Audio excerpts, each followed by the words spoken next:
Welcome to the channel. If you're a new subscriber, this is the place to be for all relationship issues, for all things toxic relationship. This is your place. If you've not subscribed, please remember to like, share, and subscribe.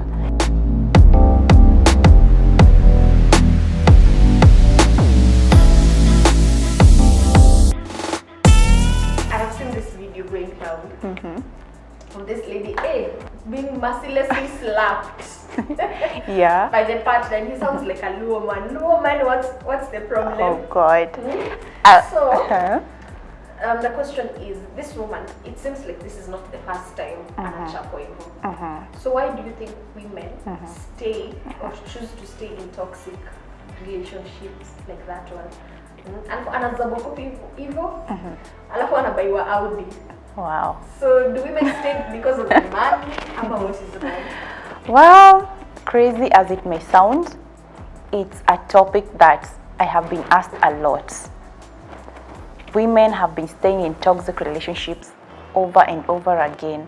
I have heard of a space where a woman was even beaten up to the point where they have been put in, they're in hospital with broken limbs, and they wake up and still go back to that same relationship. And it took me some time to understand why.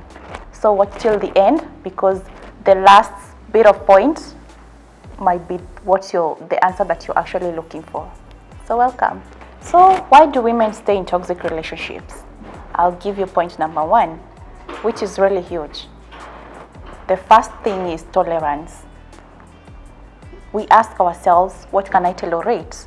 I know for me, it took me 10 years, and normally say 5 years actively trying to leave this relationship.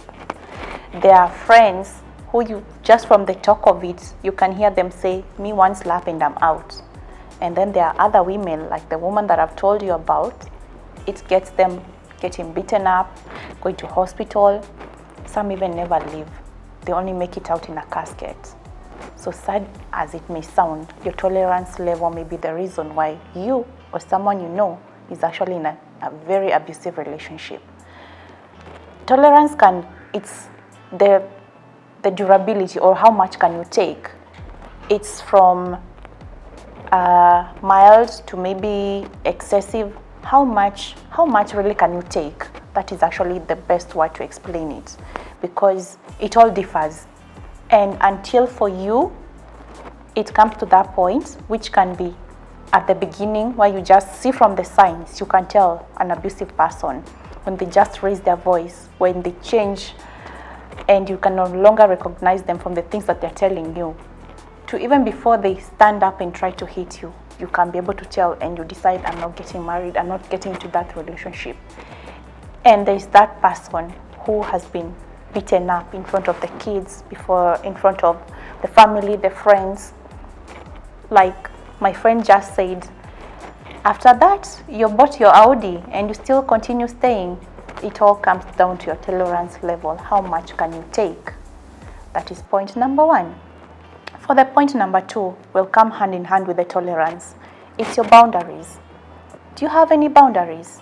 Your boundaries are the things that protect you, not just you, but even the people around you, because it defines what we call, what can people do to you, what can they say to you, how much can you take from them. That's your boundaries. It's like that fence that you put around you. It's why you say, you do this to me, I'm out. You do this to me, I can't.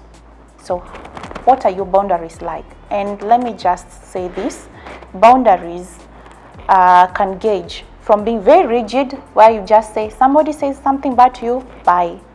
They can be also very shaky, where someone will cheat on you, apologize to you, you get back together, they'll slap you today, buy you flowers, you take them back. You have very shaky to zero boundaries. So your lack or shaky boundaries could actually be making you stay. When it comes to boundaries, this is something else that is very worth noting. An abusive relationship will always come in a space where someone will always keep pushing your boundaries. And if you cannot uphold them, and let me just say that when the time comes to uphold them, even as a healthy person, the way you are, You'll even have, this is not just in the dynamics of an intimate relationship, this is also in a platonic relationship. When you start upholding your boundaries, you are going to lose people, and you should never be scared of doing that, because that will mean that the people who are leaving were either people who stood to gain something from your lack of boundaries, or people who are using you. Because the minute that you start having this, the minute that you know that no, you cannot overstep this, you cannot say this, then that is the time that you start protecting not just yourself, but even the people around you. Because it goes two ways.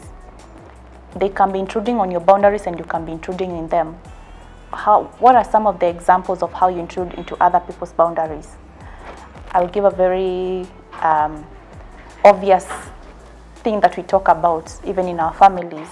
And this is where we go maybe to family gatherings, or you have this friend who you always see, you're very close friends with, and then you're there busy asking them, okay, so when are you getting married? You're overstepping their boundaries. You have that one auntie who keeps asking you, utaolewa lini, or when are you getting married? Or they keep asking you, okay, when are you going to get a kid?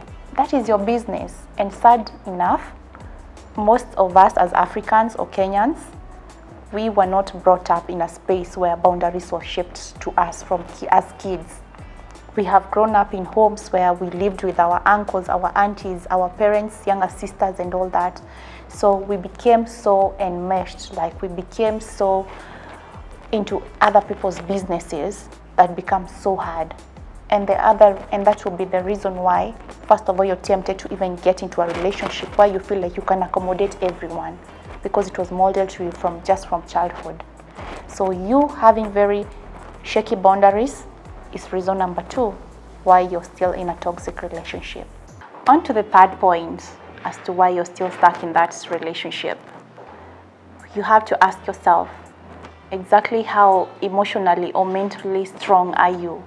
Because your capacity to stay in that relationship is very crazy how, let me just say first of all, it's very crazy and weird how people think that the strongest people are the ones who endure being in an abusive relationship. It's actually the other way around, so it's so ironic. Why? It takes a lot of strength, mental strength, emotional strength, for you to one day wake up and walk out. Why? Because you know you need to be prepared, not just for the emotions. You're also going to lose people around you that you thought were your friends. So it's a loss. A divorce is a loss. A separation is a loss.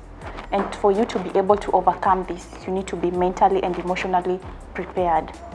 So another thing or another reason that people stay in such relationships where they're not happy, where they're feeling very unappreciated, where they're being abused, not just financially, physically, verbally, and in all other spaces, they stay there because they're mentally and emotionally not strong. You're not ready. So how do you get yourself to that space? My friend, it's always right inside you. The same way you walked into this relationship is the same way you can walk out. And now you need to add the aspect of, first of all, self-awareness. How much do you know yourself?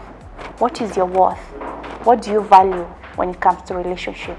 Because when you value the right things, when you know your worth, you will not settle. And settling looks like just taking anything that comes around. That is reason number 3. I'll go on to the very fourth reason. And the fourth reason is dependency.